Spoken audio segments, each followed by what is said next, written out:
Hey, what's up, everybody? This is Charles Sabanson, and welcome you guys to another episode of the Dreamerspro Show, where we cover everything from sports, hot topics, classic debates, entertainment, and where we give you guys a fresh perspective on things and how we see them. And this episode is going to piss off a lot of people, and I'm already loving it. But before we get into it, please make sure you like the video and subscribe to the channel. Now, what am I talking about here today? As you guys know, Stephen A. Smith just had an explosive interview on Paul George's show, right? Talked about a bunch of things.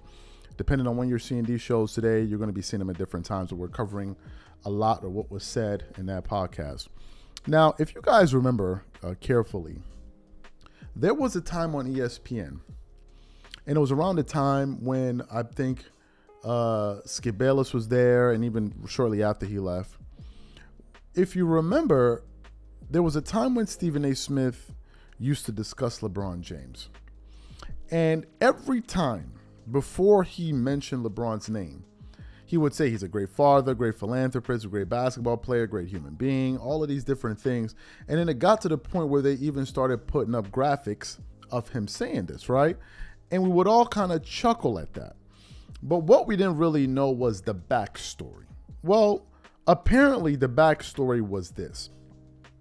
Whenever Stephen A. Smith would say something negative about LeBron James, his camp and people in his camp would contact him to basically try to chastise him or try to figure out why he's saying negative things about LeBron. So it got to the point where Stephen A. Smith said, okay, I know these guys are going to be on my back if I say something negative about him. So in a joking way, what I'm going to do is at the beginning of every single thing I have to say about LeBron, I'm going to say he's a great father, great philanthropist, blah, blah, blah, and then explain it off. So during the episode, towards the end of this particular interview of the Paul George podcast, they were talking about a range of things. And then they were talking about how some NBA players don't like being criticized. And then he used the example of Kevin Durant. And as he was talking on his own volition, no one told him to do it, he started to discuss LeBron James. And what he was discussing was basically a conversation that he's had with Rich Paul and others, where he will tell them that, listen, I think LeBron is one of the greatest players of all time. And they would try to get on his case whenever he says something negative about him. And he basically will tell them to go ahead and kick rocks. So what we want to do is we want to play exactly what Stephen A. Smith had to say. And then we're going to come back and react to his comments. Take a listen to what he had to say here. Great businessman. I did all of that. I said, did I miss anything? Did I miss anything? Because I got him as the second best player in the history of basketball. I got him ahead of Kareem. I got him behind no one but Jordan. And I said to Mr. Chirper himself, Rich Paul, my boy, and I said, you act like that's an insult. This dude, it is an insult. I said, this is exactly what I said to him. I don't want to talk to you no more. You can't talk to me about it. When you going to treat me like I'm disrespecting a man by calling him in the history of the game that started in 1947, you're going to tell me that I am disrespecting a man by having him number 2 all the time. You have lost your damn mind. I'm not talking to you. And so what I'm saying is this.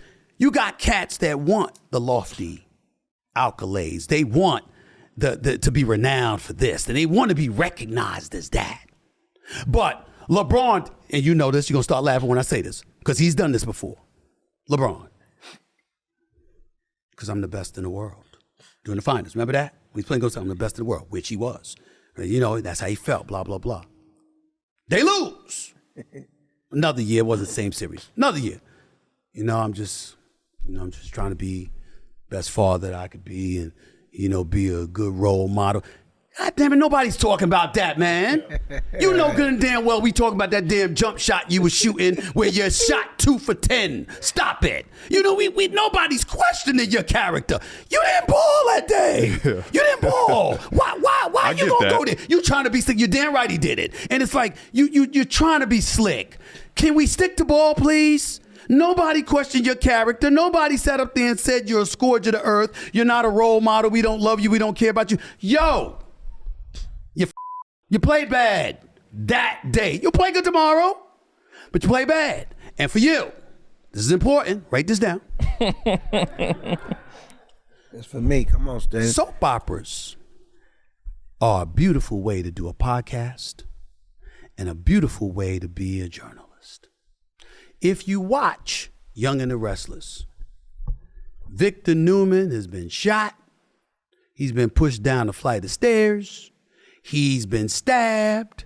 He's been beat up. He's lost his memory. He's been kidnapped. Sonny Corinthos General Hospital been shot. Shot his own son. Was supposed to go to jail for life. And all of this other stuff.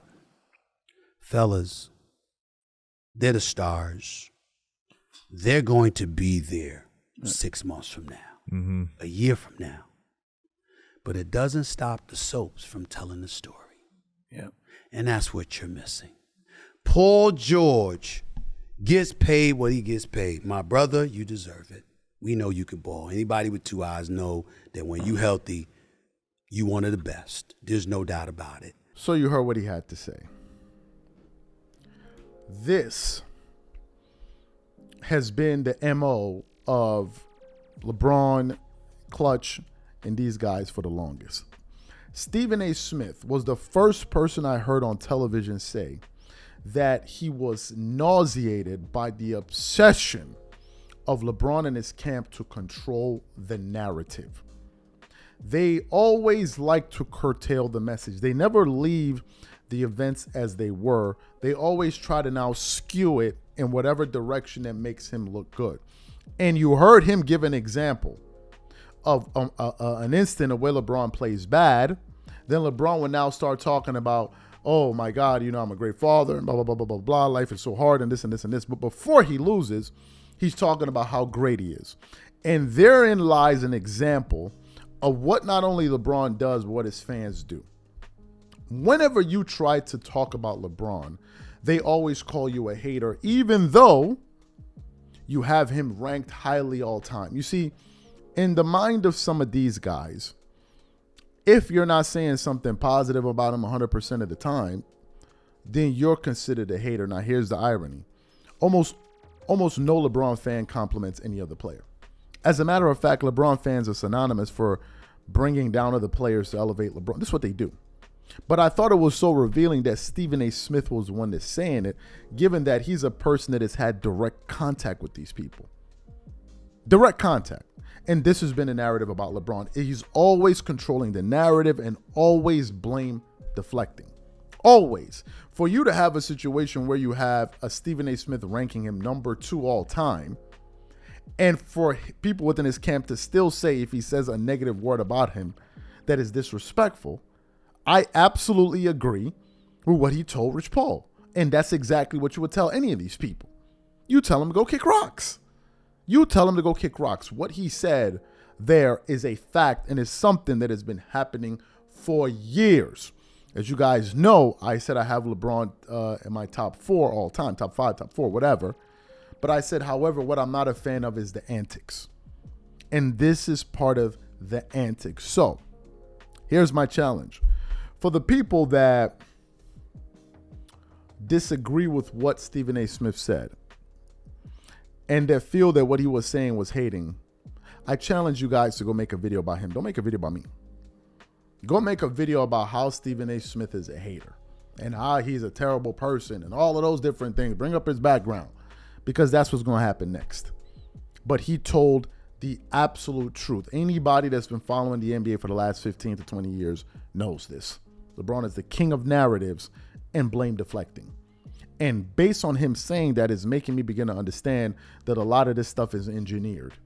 That Russell Westbrook being thrown under the bus is engineered. Almost every single LeBron teammate gets thrown under the bus whenever he doesn't do well. It's like it's like when you sign the contract as part of the contract. If things go wrong, we are allowed to trash you in the media and you don't say anything about it. Always a scapegoat, always somebody else's fault, always something that happens. And I like the point that he made where on one hand, LeBron will tell you how great he is, but the moment he fails, he wants to change the subject and talk about something else. And this is something he was accused of after they got swept by the Nuggets. After they got swept by the Nuggets, all of a sudden they were talking about retirement. What you guys need to understand is that was not by accident.